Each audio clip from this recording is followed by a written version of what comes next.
To conquer the wild lands of Gaul was an act of immortal glory, but to conquer Rome itself required an act of unthinkable, absolute treason. Stripped of his honor, denied his legal immunity, and backed into a deadly corner, Julius Caesar uttered 3 legendary words and crossed the Rubicon. Ahead lay a freezing, hostile peninsula, heavily defended by the greatest living general and backed by the vast, unimaginable wealth of the Senate.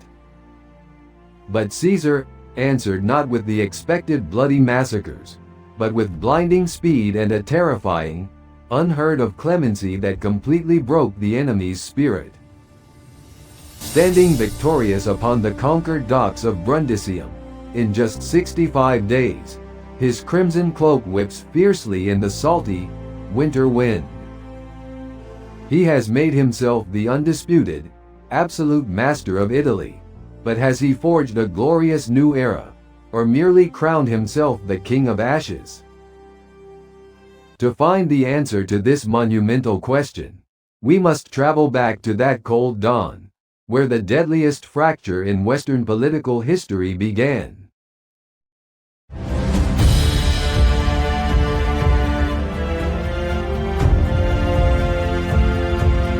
The Crossing and the Chasm. The dawn of the Roman Civil War. The twilight of the Roman Republic was not marked by a sudden, catastrophic collapse, but rather by the steady, unrelenting march of a single legion through the winter chill of 49 BC. Between the months of January and March, the Mediterranean world witnessed a fundamental shift in its political and military structure, a seismic rupture from which the ancient world would never fully recover. The catalyst for this upheaval was the expiration of Gaius Julius Caesar's military command in Gaul. Stripped of his legal immunities and facing political ruin at the hands of a hostile Senate, Caesar was cornered. To submit meant destruction. To advance meant treason. The Italian peninsula braced itself as Caesar turned his gaze southward, setting into motion a strategic game of cat and mouse with his former ally, Gnaeus Pompeius Magnus, and the senatorial leadership. The boundary between the province of Cisalpine Gaul and Italy proper was demarcated by a modest, unremarkable river known as the Rubicon. The water is freezing, carrying the silt and mud of the Apennine Mountains toward the Adriatic Sea. There are no grand monuments here, no massive defensive walls. Yet, in the soil of this riverbank lies the deepest fracture in European political history. Caesar arrived at the banks with the fiercely loyal Legio XIII. For a provincial governor to bring his army south of this line is an act of treason. The moment was thick with hesitation and destiny. The historian Suetonius vividly captures the sheer theatricality of the moment. According to his dramatic accounts, it was here that Caesar, embracing the irreversible nature of his treason, declared the legendary phrase, "I acta alia est," the die is cast. The crossing on January 10th, or perhaps January 11th, was not a theatrical gamble, but the calculated execution of a political maneuver. The sacred boundary was breached.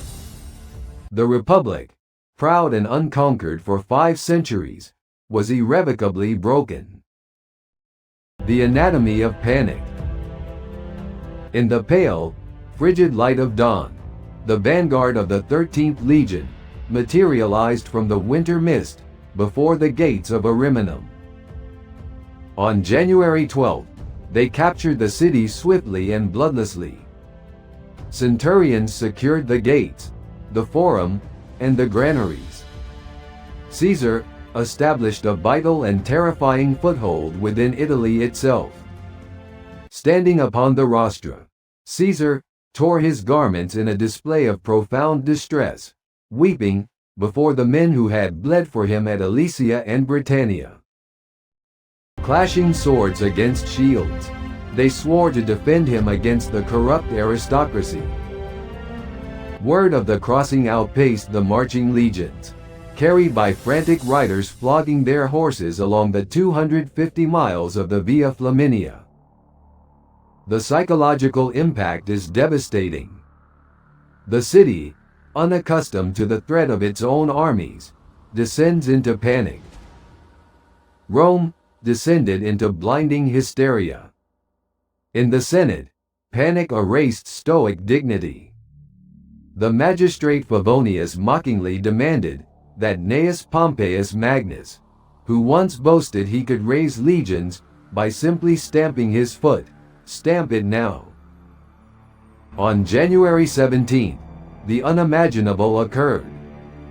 Gnaeus Pompeius Magnus, the great conqueror, the shield of the Senate, chose to abandon the eternal city. Stripped of his legendary confidence, Pompey declared Rome indefensible and issued a decree branding anyone who remained a traitor.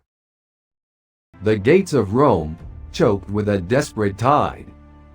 On January 17, Pompey, joined by the sitting consuls Lucius Cornelius Lentulus Crus and Gaius Claudius Marcellus, and a massive majority of the Senate, abandoned the eternal city.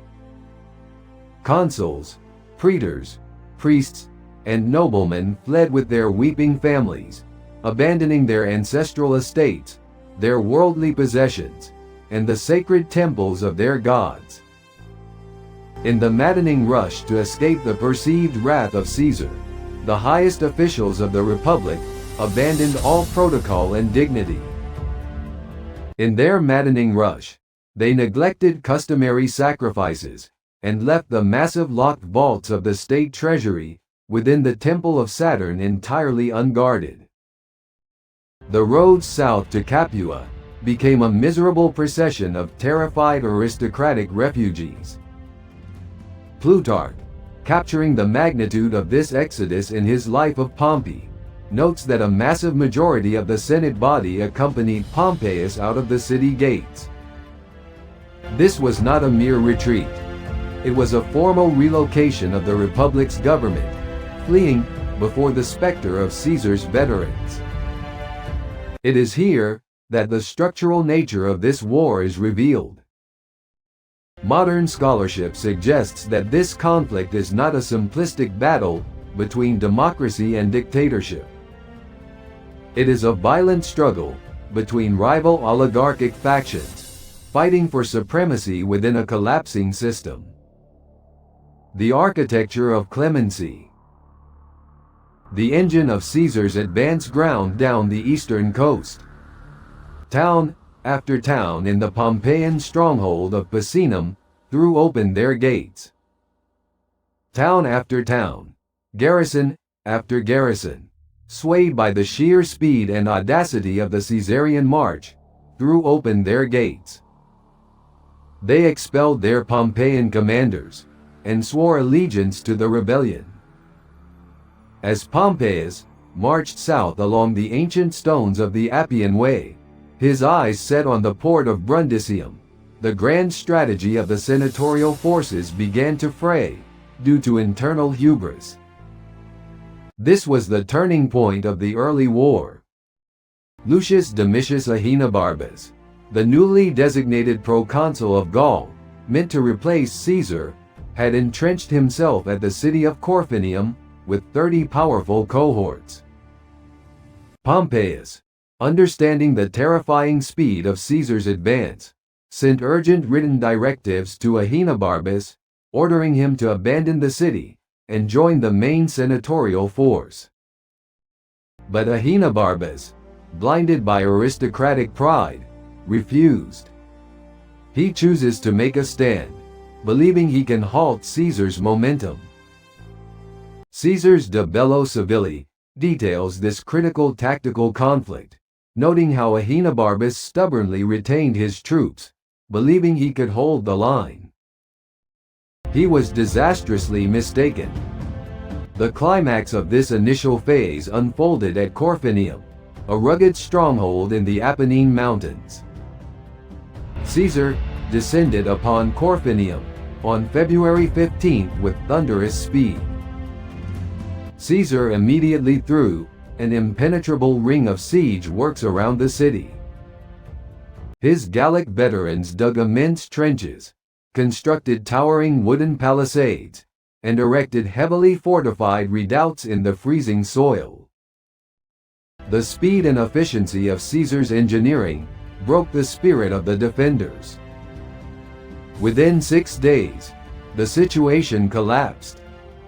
Inside, when the soldiers of the garrison discovered that Domitius, terrified of the impending slaughter, was secretly plotting to escape the besieged city alone in the dead of night, leaving his men to face Caesar's wrath, a violent mutiny erupted. On February 21st, the betrayed soldiers seized their own commander, dragged him in chains to the city gates, and handed both him and the entire fortress over to the besieger. Here, Caesar deployed his most unconventional weapon, clementia. The ancient world expected the brutal laws of war. 50 years prior, the dictator Sulla had slaughtered his enemies through bloody proscriptions. The senatorial elite expected Caesar to do the same. They anticipated massacres and the confiscation of estates. The captives expected the executioner's blade. Instead, Caesar spoke with mildness. He executed no one, confiscated no estates, and even returned millions of sesterces brought to fund the resistance. He released Ahenobarbus and the senators. This act of unexpected mercy was deadlier than any sword. It instantly melted the terror that had gripped the Italian populace, transforming fear into widespread admiration and stripping Pompey of his moral high ground. He contrasts his rational restraint with the panicked flight of the Senate. He integrated Ahenobarbus' 30 cohorts directly into his own advancing army, turning Pompey's own men against the Republic. Though Caesar proudly claims to have captured 31 cohorts, modern estimates caution that he may have inflated the figures of these newly levied recruits to amplify his bloodless victory. The Harbor of Shadows. The final act of this opening campaign played out on the southeastern coast of Italy. Stripped of his vanguard and realizing the entire eastern coast had fallen to his rival, Gnaeus Pompeius Magnus recognized the terrifying reality of his situation. His only hope of preserving the Republic and his own life was to abandon the peninsula entirely, retreat across the Adriatic Sea to the provinces of the east, and use his immense wealth and unrivaled prestige to raise a massive, unstoppable armada and a fresh army.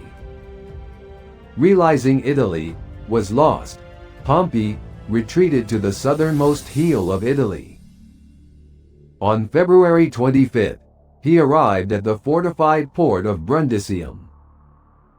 Brundisium was a natural fortress, its harbor shaped like a stag's head with narrow, easily defensible channels leading out to the open water. Deep underwater surveys conducted by modern maritime archaeologists have mapped this ancient harbor, shaped like a stag's head. It was a severe logistical bottleneck, easily defended from land, but vulnerable to blockade. Pompey amassed approximately 30,000 men. The brilliant orator and statesman Cicero, watching the Republic tear itself apart, noted with despair in his letters, the Epistulae ad Atticum, that Pompeius's forces gathered in southern Italy numbered approximately 30,000 men. Pompey possessed a fleet, but it was agonizingly insufficient to transport his entire army of thousands of men, horses, and camp followers in a single massive voyage. On March 4, he was forced to send the consuls and the majority of his forces across the treacherous winter sea to the coast of Epirus. He remained behind with a heavily armed rearguard, holding the city walls until the transport ships could make their dangerous return journey. Caesar, driving his men to exhaustion, arrived outside Brundisium on March 9. Caesar arrived before the walls and, finding the city completely impenetrable by direct, bloody assault, immediately grasped the strategic reality. He knew he must trap Pompey, or the war would expand across the Mediterranean. He commanded the construction of two massive earthen moles, gigantic piers of rock and soil, extending from either side of the narrowest point of the harbor entrance. He attempted to physically choke off the sea and trap Pompey's fleet within. Desperate to prevent his rival from escaping to the east, where he could raise massive client armies, Caesar attempted complex engineering works to block the harbor. It is a desperate race against time and the tides. When strong currents washed the earth away, his engineers built enormous floating wooden rafts, each measuring 30 feet square. Anchored to the seabed and chained together, they formed a continuous bridge topped with wooden battlements and towering siege towers. Upon these swaying platforms, they erected tall wooden battlements and towering siege towers, creating a formidable floating wall bristling with archers, slingers, and heavy artillery. It was designed to annihilate any ship attempting to break out. However, the sea belonged to Pompeius. The naval logistics heavily favored the senatorial side. Pompey countered with nautical mastery. He commandeered massive merchant vessels, built three-story wooden towers upon their decks, and packed them with marines and deadly torsion catapults. For 9 grueling days, the harbor was a chaotic cauldron. Pompey's massive dreadnoughts repeatedly rammed and battered Caesar's floating barricades, attempting to shatter the chains and burn the siege towers. The tranquility of the sea was shattered by the screams of the dying, the thunderous impact of heavy stone missiles launched from shipboard ballistae, and the roar of roaring flames as incendiary arrows struck timber. Despite the ferocious, unrelenting attacks, Caesar's men held the line, continually repairing the broken rafts and extending the moles further into the deep water. It slowly but surely pulled the noose tight around Pompey's neck. The harbor mouth was on the verge of being completely, permanently sealed by the immense weight of Caesar's engineering. At that very moment, the sails of Pompey's returning transport fleet appeared on the eastern horizon, cresting the gray waves of the Adriatic. Pompey, acutely aware that any further delay would result in the total, unavoidable annihilation of his trapped forces, he meticulously orchestrated the final, desperate phase of his evacuation under the protective shroud of a cloudy, moonless night. Despite Caesar's relentless efforts, on the night of March 17, under a cloudy, moonless sky, Pompey's returning transport fleet orchestrated a desperate evacuation. To prevent slaughter, Pompey turned Brundisium into a labyrinth. He blocked the main avenues with massive barricades of timber and stone, and dug hidden trenches filled with sharpened stakes and caltrops, camouflaged by light hurdles and earth, leaving only 2 circuitous routes to the docks. His infantry crept onto the ships with cloth-wrapped armor to muffle the sound. Simultaneously, townspeople, resentful of the overbearing and arrogant nature of Pompey's long occupation, climbed to their roofs, waving torches to signal Caesar. When the sun rises on March 18, Caesar's legionaries scaled the walls with siege ladders, pouring into the silent streets, only to scream as they vanished into Pompey's hidden, spiked trenches. Guided by sympathetic locals, Caesar's forces smashed through to the docks in frantic chaos. Pompey's rearguard scrambled into rowboats.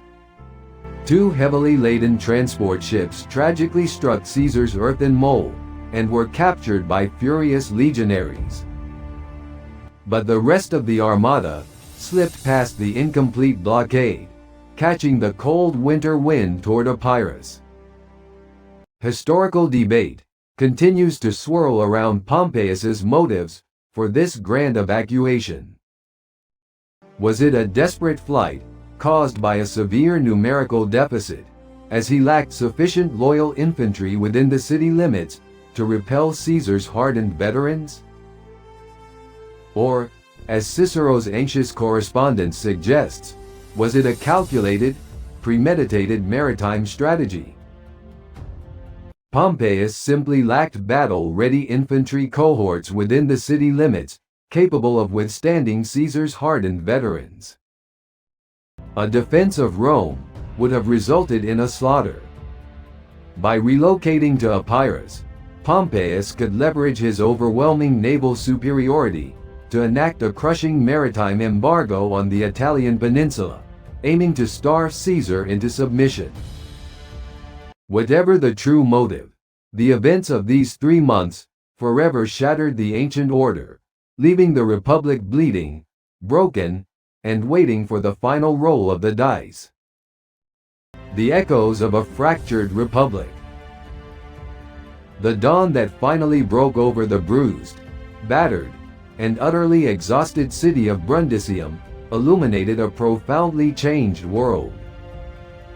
The harbor was empty, save for the wreckage of the siege and the 2 captured transports.